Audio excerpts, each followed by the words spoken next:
معلومات حصرية تفيد غياب نجم المنتخب المغربي عن تدريبات الأسود الأخيرة. وحسب مصدر من داخل نادي ويست هام الإنجليزي فإن غياب نايف أكرد عن المنتخب المغربي أملاه قرار للفيفا. وكشف المصدر ذاته أن بروتوكول فيفا يمنع مشاركة أي لاعب يصاب في الرأس في المباريات الرسمية إلى حين شفائه.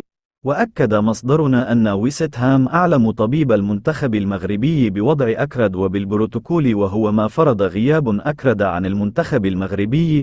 وأصيب أكرد بارتجاج في المخ في مباراة ويست هام ضد نوتنهام فورست نهاية الأسبوع الماضي، تطلب خضوعه للعلاج. ويحرص فيفا على السلامة الصحية للاعبين، مما يفرض تعاملا خاصا مع الإصابات التي يتعرض لها اللاعبين على مستوى الرأس.